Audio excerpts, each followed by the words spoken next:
So good morning, everybody. Hopefully, everybody gets to hear what they've come for. I'll wait for the presentation to start.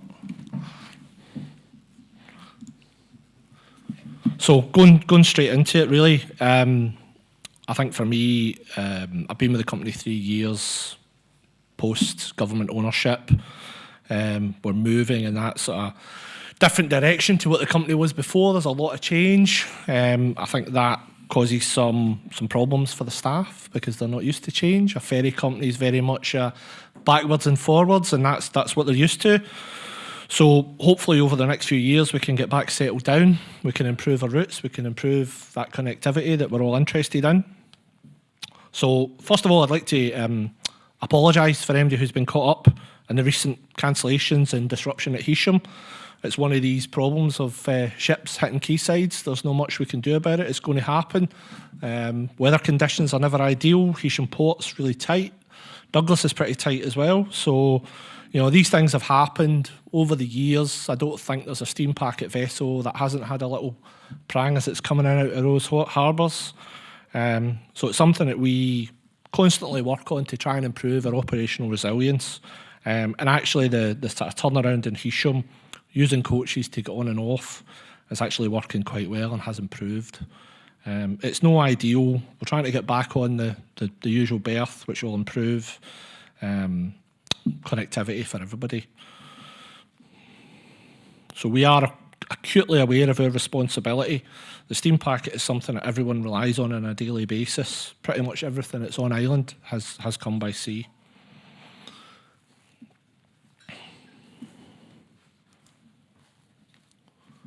So really, the economic growth of the island is something that we're very interested in. And you can see from the numbers on the board there, 2023 was a really good year. The best year we've had since 2007. The passenger numbers there are fantastic, and that's something that we want to continue to grow.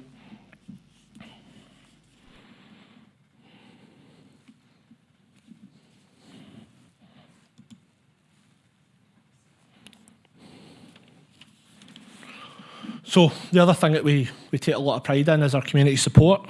Some people will be aware of it, some people aren't. I often hear from people, why don't you do more for the community? And actually, I don't think anyone's ever been to a charity raffle and there isn't a steam packet voucher. This year we've got involved with FCI Le Mans as well, becoming their travel partner and sponsoring their travel, which has been quite exciting. I think it should be exciting for the island. We should be supporting them and hoping that they grow. The recent game against Bury, they brought 400 people to the island for that, so that's quite exciting.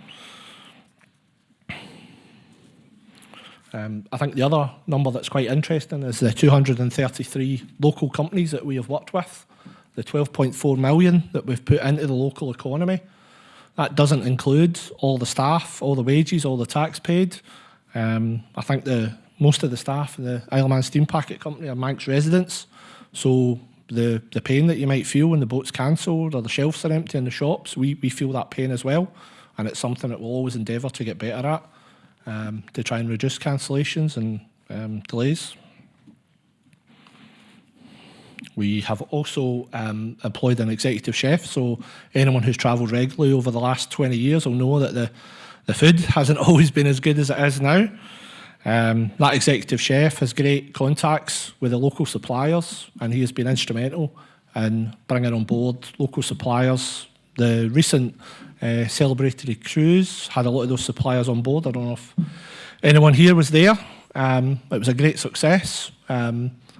Genuine happiness at the boat. A lot of those people hadn't been on before, and they were blown away by the facilities on board.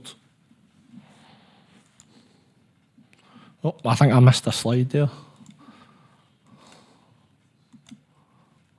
Yeah, so sustainability is another issue that we've got. As we know, the Manxman has got the most efficient diesel hybrid propulsion that we could get when the vessel was built. And this is going to be an ongoing challenge for the company as we move forward. I don't know if anyone would like to guess how old the Manannan is. Come on, give me a guess. She's 26 years old. See, somebody's done their sums already. She looks like a sleek, modern vessel, but actually she's an old girl, and we will need to start looking at replacement sooner rather than later. That process has kind of already started internally. We are building a sort of concept of what we think the replacement vessel needs to look like.